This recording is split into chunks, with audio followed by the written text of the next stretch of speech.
Welcome back to Garden Days with Eric. I just want to take a few minutes real quick to, instead of giving you a tour of the garden, thought I'd give you a tour of the gardener.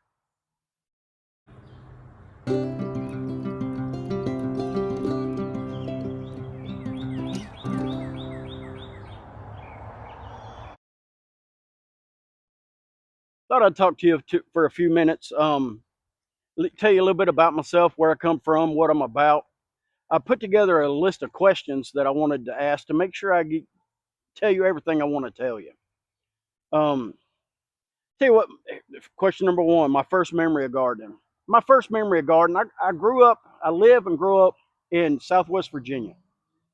And like a lot of kids from the 70s in Southwest Virginia, grew up gardening with my dad.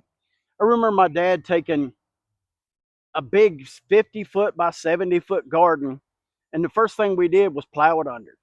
We didn't even have a plow, didn't have any heavy equipment. We had to get our neighbors to plow it for us, and he come over with a 12-inch plow and turn the ground under. And then we would spend the next week to 10 days to tilling it under. My dad, all he ever knew was we put down 50 pounds of lime and then 20 bags of triple 10, 10, 10, 10 fertilizer.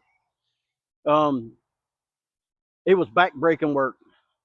I remember every weekend out there, we had to we had to hoe the corn. We had to hill up the potatoes. We had to spend hours bent over picking the weeds out of the beans. My dad would always have about 8 cucumbers too, and it took probably 10 to 20, or probably 20 by 30 foot just for the cucumbers. It was 8 hills, but he had to spread them out that much just so they could grow and wouldn't be all over the place. And then I remember going through the cucumbers and trying to pick good ones without stepping on any leaves, and that was a whole nother issue. My dad always had tomatoes, but they were always beefsteak.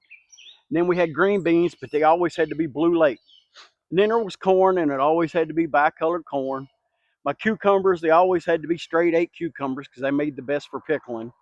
And then our potatoes, we grew potatoes, and to be honest, I don't ever remember saving the potatoes. I think we just healed them up as we needed for new potatoes to go in our green beans. You know, we never knew about the soil. We never knew about what grow good together, about what didn't grow good together. We always just did what my dad did, which is also what my granddad did. I remember the day whenever I got to work the layoff plow and be able to walk out through there, and my dad would keep me on a straight line and all of that type of stuff. And some of my best memories were from those times in the garden, but it was also some just hard backbreaking work. I really don't know. I guess we did it for the cost, maybe. It was cheaper to do that than it was to buy food, to buy the vegetables. But I mean, he always put up tomato juice. Even though the beefsteaks were great slicers, it was either they were used for slicing tomatoes or putting up tomato juice. Like I said, I don't ever remember saving the potatoes. I think we dug them up as soon as they were ready to even use as new potatoes. So I don't know if we did it for the better food quality, because in a way it was. It, like I said, the beefsteaks and the straight eights, it made better. It was better food, but I think we did it more for cost. And when you come to insecticides back then, my dad knew one rule, and that was Seven Dust. And this was back when the good stuff was in the Seven Dust, the good stuff that would kill any type of bug. And my dad's secret was he would put the Seven Dust in a knee-high pantyhose, and that's what he would use to dust all of the beans. And he just walked down through there in his god-forsaken blue jean cut-off shorts, but he would go down through there and dust all the plants with Seven Dust. When I moved here to where we're at now, this was about 5, maybe 6 years ago.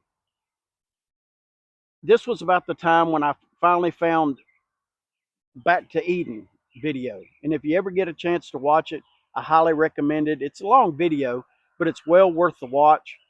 And the biggest thing I got of the entire video was we were never supposed to plow the dirt under. Never supposed to. And the thing that taught me the most out of that whole video was, if you ever went out into the middle of the woods, have you ever seen a patch of ground that was just turned under? Of course not. You'd go out into the woods and just rake back some leaves, and it had some good, rich, good smelling dirt that just smelt like good soil. And so it taught me right then that by plowing a garden, I hope to God I never plow a garden again. That's just not the way I want to do it. And it's about the same time where I've got into another guy from Jersey that talks about a food forest and how every place in his little garden there's something growing there. So when I got this spot picked out for my garden, I had a friend of mine from high school come in and plow quite a bit of it just for me to be able to use it. And I started bringing in mulch. I would lay down my cardboard underneath it and everything, and I put about 18 truckloads of mulch over this entire area that one summer. But there was just one problem. I put down either newspaper or thin cardboard underneath, and the newspaper and cardboard rotted before the grass seeds and the grass had died. So every single bit of it come right back up. I remember my buddy Scott tilled me up a spot right back here, and um, while I was waiting on it got rained on and everything, so there were some deep, heavy ruts. I come down here just looking around, and I noticed that in some of the ruts there was a rainbow sheen like it had gotten oil in it. So that told me right then that between that and all these weeds just kept coming back, that there was no way that I was going to be able to ever have a plant in the ground garden again. Now, I will say this, I flat out love to garden. I love everything there is to do, to know about it. I love it. I eat, breathe, and sleep gardening from spring, well, really from late winter to late fall. That's all I'm worried about. And then through the winter, I'm planning on how I'm going to do things for the next year. I'm nowhere near an expert and don't claim to be. The stuff that I do works good from where I'm at. It may not work good for where you're at. Listen, the beauty about gardening is there's only a couple of things that you can do wrong in gardening. One is not learn from your mistakes, and two is to do nothing. You know, I've heard everybody say the excuses of, we don't have the place for it, we don't have the space for it. My sister has a tomato plant growing in a 5-gallon bucket outside of her apartment door out on her carport. I don't care if it's just the basil that you see at the supermarket, the live basil. Plant it in a little pot, put it in your windowsill. Use some fresh spices on your food. Anything is better than nothing. That old saying about how do you eat an elephant? It's one bite at a time. You don't have to go in and put up 20 raised beds or plow 60 yards worth of dirt.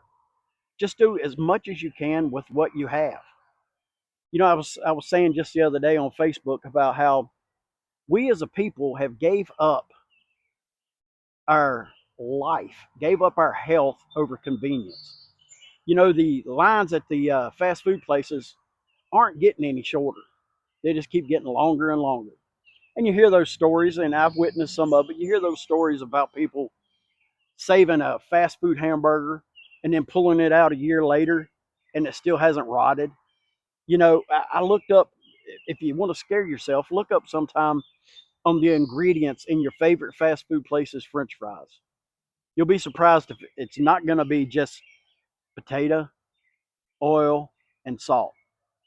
Some of them have 8 or 9 ingredients just in French fries.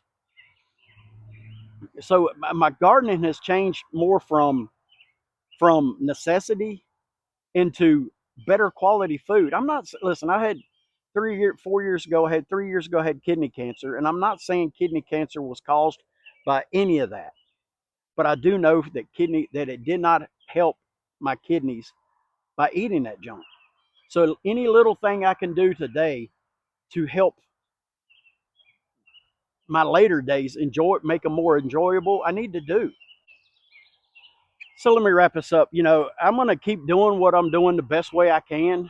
If I can help at least encourage one person to put out something, even if it's a cherry tomato in a 5-gallon bucket, then I've helped someone do this. Gardening is only as hard as you want to make it. There's so much information out there now that you can learn from every one of your mistakes, and hopefully I can show you some stuff that you haven't thought of. Um, I really enjoy gardening, and I enjoy sharing it with you. And I so much appreciate you for being on this journey with me. Um, and I can't wait to bring you more. Thanks for watching.